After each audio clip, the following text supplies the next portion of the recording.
राधे राधे, जय श्री कृष्ण, हर हर महादेव। 8 मई को है मोहिनी एकादशी। बैसाख मास के शुक्ल पक्ष की एकादशी को मोहिनी एकादशी के रूप में जाना जाता है।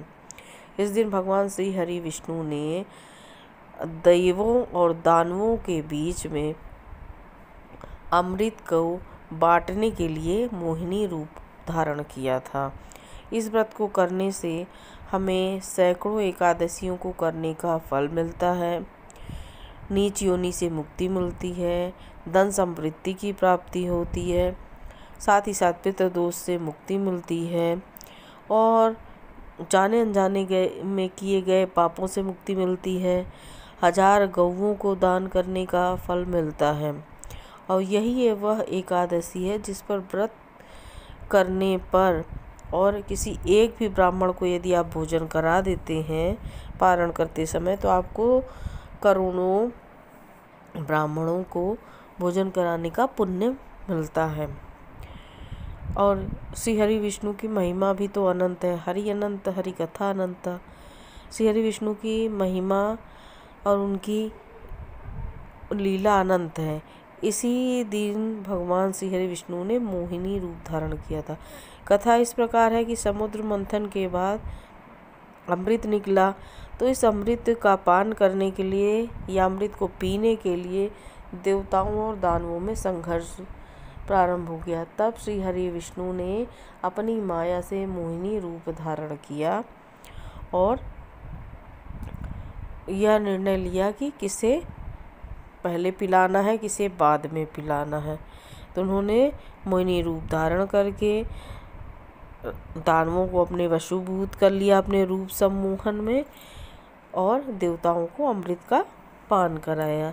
तो जिन्हें भी अपने रूप में, सौंदर्य में सम्मोहन क्षमता बढ़ानी है, उन्हें भी इस दिन मोहिनी एकादशी का व्रत अवश्य ही करना चाहिए और श्री हरि विष्णु का ध्यान अवश्य करना चाहिए।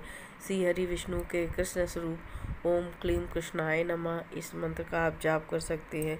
यदि राम रूप में पूजते हैं तो राम रामाय नमः, इस मंत्र का जाप कर सकते हैं।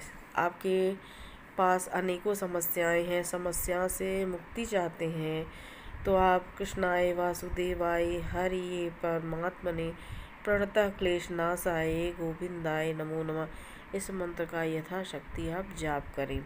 इस दिन श्री हरि विष्णु का पंचोपचार से या षोडशोपचार से पूजन करें।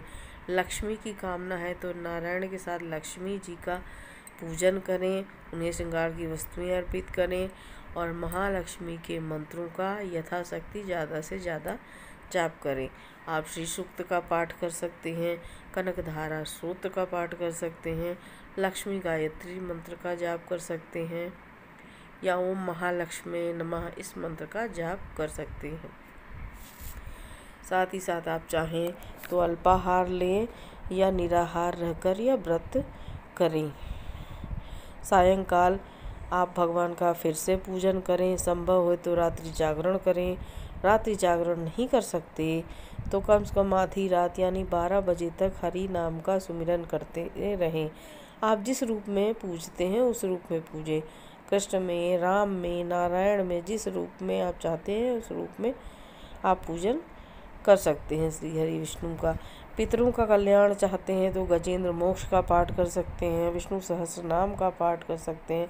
विष्णु सहस्रनाम का पाठ करते हैं आप तो आपके सारे ग्रह भी अच्छे हो जाते हैं, बृहस्पति, बुध, ये सारे ग्रह आपके अच्छे हो जाते हैं और श्री हरि विष्णु की कृपा मिलती है। साथ ही साथ पितरों का भी कल्याण होता है और विशेष रूप से पितरों की मुक्ति चाहते हैं तो गजेंद्र मोक्ष का पाठ करें। ऋण से मुक्ति चाहते हैं तो भी गजेंद्र मोक्ष का पाठ करें, इससे आपको ऋण में भी मुक्ति मिलेगी, पितरों को भी मुक्ति मिलेगा। गुरुवार का दिन है, इस दिन व्रत करेंगे तो आपका गुरु ग्रह भी मजबूत होगा। इस दिन संभव हो तो केले का प्रयोग ना करें, केले के वृक्ष का पूजन करें और गुरु ग्रह की पीड़ा से ग्रसित हैं तो केले का दान करें और केला अपने भोजन में प्रयोग ना करें, क्योंकि जिस वस्तु का हम उस दिन दान करते हैं उसको प्रयोग नहीं करते। तो इसलिए जब केले का वृक्ष का पूजन कर रहे हैं केले का दान कर रहे हैं तो आप केला स्वयं अपने आहार में ग्रहण ना करें। श्री हरि विष्णु की महिमा का गुणगान करें, क्योंकि वही हमारा कल्याण करने वाले हैं।